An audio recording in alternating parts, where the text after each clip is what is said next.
కరూర్ తొక్కిసలాట ఘటన కాదు, ఇది ఒక కథ కాదు. 41 కుటుంబాల కన్నీటి కాదు. ఇది ఒక రాష్ట్రాన్ని కుదిపేసిన విషయం. ఇది రాబోయే రాజకీయ భవిష్యత్తును నిర్ణయించే కేసు. కరూర్ తొక్కిసలాట కేసులో నిందితుడు, ఘటనకు బాధ్యులు ఎవరు? సిబిఐ ఛార్జ్షీట్లో అసలు ఏముండనుంది? ఫిబ్రవరిలో వచ్చే ఆ ఛార్జ్షీట్లో ఎవరి పేర్లుంటాయి? ఎవరి భవిష్యత్తు ఎలా మారిపోనుంది? నిజం బయటపడుతుందా, లేదా మరోసారి బాధితులే మౌనంగా మిగిలిపోతారా? 41 ప్రాణాలు పోయిన ఆ రోజు అది ఒక రాజకీయ సభ లేదా నిర్లక్ష్యానికి నిలువెత్తు సాక్ష్యమా? అసలు కరూర్లో ఏమైంది? ఎవరి తప్పు వల్ల జనాలు అదుపు తప్పారు? ఆ తొక్కిసలాట తప్పించుకోలేని ప్రమాదమా? మధ్యాహ్నం రావాల్సిన నాయకుడు రాత్రి ఎందుకు వచ్చాడు? ఆ 7 గంటల ఆలస్యం వెనక ఉంది ఎవరో చేసిన పెద్ద తప్ప? జనం కిక్కిరిసిపోయినా కూడా వేదికపై ప్రసంగం ఎందుకు కొనసాగింది? జన సమూహం అదుపు తప్పుతోందని తెలిసినా ఆ సభ ఎందుకు ఆపలేదు? అది నాయకుడి బాధ్యత లేదా పోలీసుల వైఫల్యమా? భద్రత సరిపోలేదా? త్రాగునీరు, టాయిలెట్లు, నియంత్రణ గేట్లు లాంటి ఏర్పాట్లు అసలు ఎందుకు లేవు? ఎవరు విఫలమయ్యారు? 41 మంది చనిపోయినప్పుడు బాధ్యత ఎవరిది? ఒక రాజకీయ పార్టీదా? ఒక స్టార్ నాయకుడిదా? లేదా రాష్ట్ర యంత్రాంగానిదా? ఈ ప్రశ్నలకు సమాధానాలు రానున్నాయా? దేశ అత్యున్నత న్యాయస్థానం ఎందుకు జోక్యం చేసుకోవాల్సి వచ్చింది? సిబిఐని ఎందుకు రంగంలోకి దించాల్సి వచ్చింది? ఒక హీరో నుంచి రాజకీయ నాయకుడిగా మారినటువంటి విజయ్ ఇప్పుడు నిందితుడిగా మారే ప్రమాదంలో ఉన్నారా, లేదా రాజకీయ కుట్రల మధ్య ఇరుక్కున్నారా? కరూర్ తొక్కిసలాట వెనుక ఉన్నటువంటి నిజాలు, నిర్లక్ష్యం, రాజకీయ ప్రభావంపై స్పెషల్ స్టోరీ.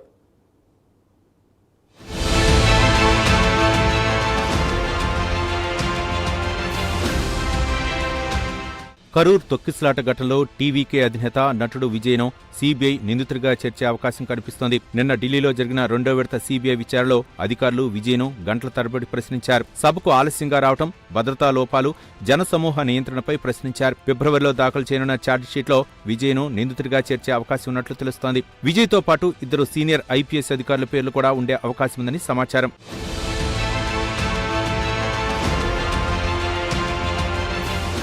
గతేడాది సెప్టెంబర్ 27న తమిళనాడు కరూర్లో టీవీకే నిర్వహించిన రాజకీయ ప్రచార సభలో తొక్కిసలాట జరిగింది. వేల సంఖ్యలో తరలివచ్చిన అభిమానులు, కార్యకర్తల మధ్య జరిగిన తొక్కిసలాటలో 41 మంది ప్రాణాలు కోల్పోగా 100 మందికి పైగా తీవ్రంగా గాయపడ్డారు. ఈ ఘటన రాష్ట్ర రాజకీయాల్లోనే కాక దేశవ్యాప్తంగా తీవ్ర కలకలం రేపింది. బాధిత కుటుంబాలకు న్యాయం జరగాలన్న డిమాండ్ బలంగా వినిపించడంతో ఈ వ్యవహారం సుప్రీంకోర్టు దాకా చేరింది.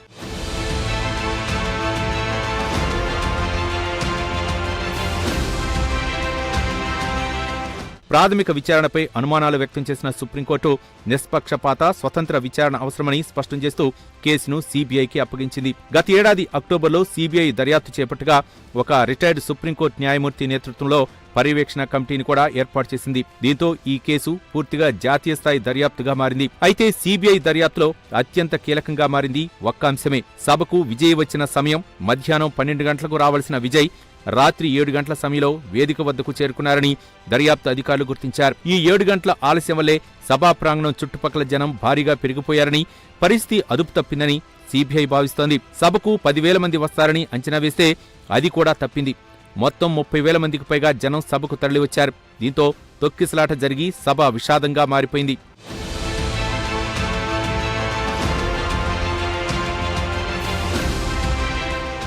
ఢిల్లీలోని సీబీఐ ప్రధాన కార్యాలయంలో విజయ్ను రెండోసారి విచారించారు. దాదాపు 6 గంటల పాటు సాగిన ఈ విచారణలో ముందే సిద్ధం చేసిన 90కు పైగా ప్రశ్నలతో అధికారులు క్లారిటీ కోరినట్లు సమాచారం. సభకు ఆలస్యంగా ఎందుకు వచ్చారు? ఆలస్యం అవుతోందని తెలిసినా సభను ఎందుకు కొనసాగించారు? జనం అదుపు తప్పుతున్న సమయంలో వేదికపై ప్రసంగాన్ని ఎందుకు ఆపలేదన్న ప్రశ్నలు సంధించారు. పార్టీ అధ్యక్షుడిగా జన భద్రత కోసం తీసుకున్న చర్యలేంటని, కిక్కిరిసిన జనం మధ్య ప్రచార వాహనాన్ని ముందుకు ఎందుకు పంపారన్న అంశాలపై కూడా ప్రశ్నలు వేసినట్లు తెలుస్తోంది. తొక్కిసలాట జరుగుతున్న సమయంలో విజయ్కు ఎప్పుడు సమాచారం అందిందన్న అంశం కూడా సీబీఐ విచారణలో కీలకంగా మారింది. సంఘటనపై అవగాహనకు వచ్చిన వెంటనే ఏ నిర్ణయాలు తీసుకున్నారు? సభ వదిలి వెళ్లి నిర్ణయం ఎవరిదన్న కోణంలోనూ ప్రశ్నలు అడిగారు. అలాగే విజయ్ ఇచ్చిన సమాధానాలను ఇప్పటికే టీవీకే నేతలు ఇచ్చిన వాంగ్మూలంతో సరిపోల్చి చూస్తున్నట్లు సమాచారం.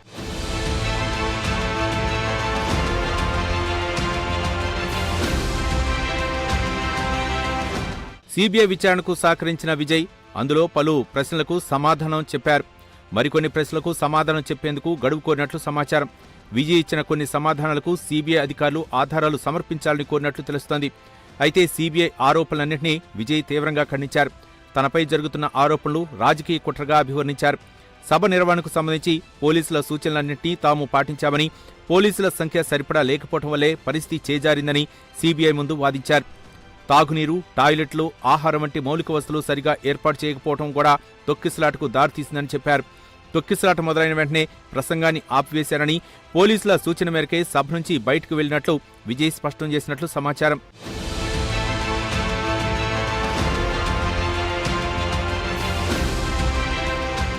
మరోవైపు కరూర్ తొక్కిసలాట ఘటనకు సంబంధించి పోలీసుల పాత్రపై కూడా సీబీఐ ఎంక్వైరీ చేస్తోంది. సభకు భద్రత కల్పించిన విధానం, అనుమతులు ఇచ్చిన తీరుపై లోతైన విచారణ జరుపుతోంది. ఒక ఏడీజీపీతో పాటు 2 సీనియర్ ఐపీఎస్ అధికారుల పాత్రపై కూడా సీబీఐ ప్రశ్నలు సంధించింది. జన నియంత్రణలో వైఫల్యం, భద్రతా ప్రణాళిక లోపాలు, ముందస్తు ఏర్పాట్లో నిర్లక్ష్యం వంటి అంశాలపై వారి వాంగ్మూలాలు నమోదు చేసింది.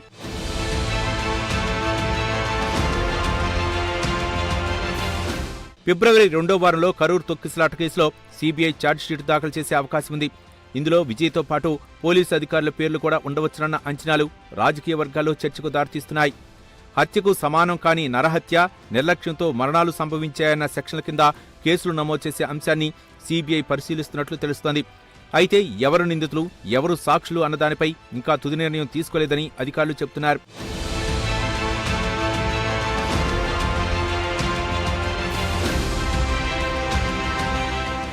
మరోవైపు 2026లో తమిళనాడు అసెంబ్లీ ఎన్నికలకు సిద్ధమవుతోంది. దీంతో రాజకీయంగా అత్యంత కీలక సమయంలో కేసు విచారణ జరుగుతుండటం రాజకీయాల్లో చర్చనీయాంశంగా మారింది. టీవీకే పార్టీకి ఇదే తొలి పెద్ద ఎన్నికల పరీక్ష. ఒకవైపు విజయ్ రాజకీయ భవిష్యత్తు, మరోవైపు 41 మంది మృతుల కుటుంబాలకు న్యాయం. ఈ రెండింటి మధ్యే ఈ కేసు నడుస్తోంది. సీబీఐ వర్గాల వ్యాఖ్యలు మాత్రం ఈ కేసు తీవ్రతను స్పష్టంగా చూపిస్తున్నాయి. ఇది దేవుడి పని కాదు, ఎవరో ఒకరు తప్పు చేశారు, నిర్వాహకులా లేక పాలనా యంత్రాంగమా లేదా ఇద్దరిదీనా అన్న ప్రశ్నలకు సమాధానం చెప్పేది రాబోయే ఛార్జిషీటే అనే సంకేతాలు స్పష్టంగా కనిపిస్తున్నాయి.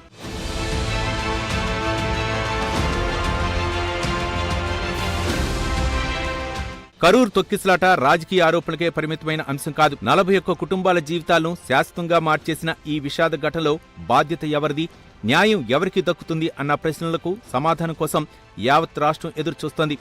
ఆ సమాధానం సీబీఐ ఛార్జిషీట్తోనే బయటపడనుంది.